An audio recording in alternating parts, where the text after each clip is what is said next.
কেমন আছো সবাই? আশা করি সবাই খুব ভালো আছো। কিন্তু আমি, আমার মেয়ে, আমার বাড়ির সবাইকেই ভালো নেই। কয়েকটা বিষয় জানানোর জন্য তোমাদের সাথে এই ভিডিওটা আজকে শেয়ার করছি, ভিডিওটা করছি। অনেকদিন হয়ে গেছে নীলাক্ষী ডেলি ব্লগে আমরা ব্লগ দিই না, আর যেটা করি বাচ্চাদেরকে নিয়েই করি। তো আজকে আমি ভয়েস ওভার দিচ্ছি, কারণ এই বিষয়টা আমার মনে হয় জানানো উচিত সবাইকে, প্রত্যেকটা মারই জানা উচিত। কারণ আমার মেয়ে যেটা সাফার করেছে, আমি চাই না কারোর বাচ্চা সেটা সাফার করুক, তাই আগে থাকতে সতর্ক হওয়াটা খুব ভালো। আমি তোমাদের ব্যাক ক্যামেরা দিয়ে ব্যাপারটা দেখাচ্ছি। এই দেখুন, মানে কি অবস্থা, এই দেখুন। এগুলো প্রথমে আমরা ভেবেছিলাম কোনো অ্যালার্জি, কিন্তু পরে দেখলাম যে এটা আরও বাড়াবাড়ি হয়ে যাচ্ছে। এই দেখুন হাতের অবস্থা কতটা খারাপ, মানে একটা বাচ্চার এরকম হলে সে কতটা কষ্ট পাচ্ছে।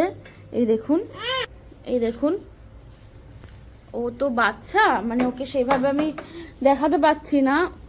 এই দেখুন কি অবস্থা, দু হাতে দু পায়ে, মানে কি বলবো, খুব বাজে সিচুয়েশন। এই দেখুন। তো এটা যখন ডাক্তারের কাছে গেলাম আমরা, তখন বলল যে এরকম সবার হচ্ছে, বিশেষত 10 বছরের মধ্যে বাচ্চাদের এরকম সিমটম দেখা যাচ্ছে। হাতে পায়ে, কারোর মুখের ভেতরে হচ্ছে, মুখের ভেতরে হলে বাচ্চারা খেতে পারছে না, আরও কষ্ট পাচ্ছে। তো ঠাকুরের কৃপায় আমার মেয়ের মুখে হয়নি, তো সেই জন্য অতটা কষ্ট না পেলেও খুবই কষ্ট পাচ্ছে, না হাঁটতে পারছে না চলতে পারছে, ঘ্যান ঘ্যান করছে। তো প্লিজ সবাই একটু সতর্ক হয়েও, যাদের আমার ফেসবুক প্রোফাইলে অনেকেই আছে যাদের বাচ্চা হয়েছে, বা কারোর বাচ্চা অনেকটা বেশ বড় হয়ে গেছে, এরম আমার দিদি বোন অনেকেই আছে। তো প্লিজ তারা খুব সতর্ক থেকো। আর যদি এরম সিমটম দেখা দেয়, তো আমি কয়েকটা ওষুধ দেখাচ্ছি, অবশ্যই ডাক্তারকে দেখিয়ে অবশ্যই সেটা দিও। কিন্তু প্রাথমিক চিকিৎসার জন্য আমার মনে এটা কাজে লাগবে, কারণ আমি উপকৃত হয়েছি এইগুলো খাইয়ে বা এই ক্রিমটা লাগিয়ে। তো কখনোই এরকম কিছু হলে ফেলে রাখবেন না, অবশ্যই ডাক্তার দেখাবেন সঙ্গে সঙ্গে।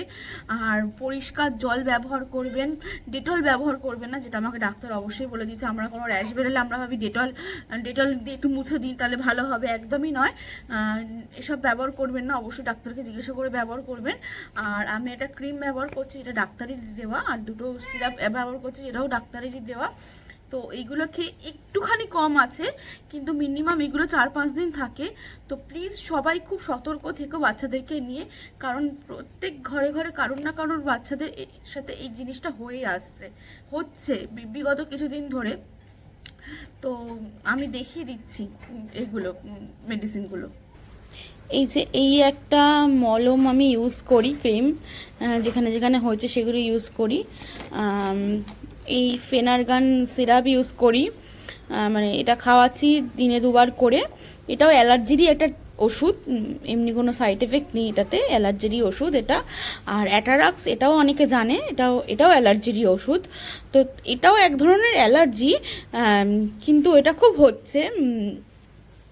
তো প্লিজ সবাই খুব সতর্ক থেকো, ভালো থেকো, সুস্থ থেকো, আর বাচ্চাদেরকে খুব সাবধানে রেখো। আর সবচেয়ে বড় কথা, এটা অনেকে জানে কি জানে না আমি জানি না, আমি জানতাম না, এটা কিন্তু ভীষণ ছোঁয়াচে বাচ্চাদের ক্ষেত্রে।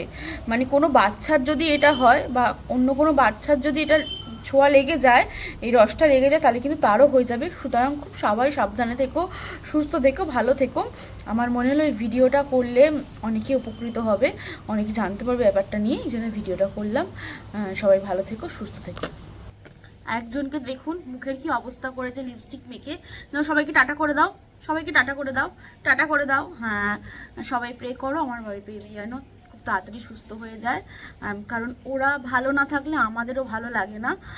বাচ্চারা যত খেলবে, হাসি খুশি থাকবে, বড়দের তত ভালো থাকবে, ভালো লাগবে। সবাই ভালো থেকো, সুস্থ থেকো, টাটা।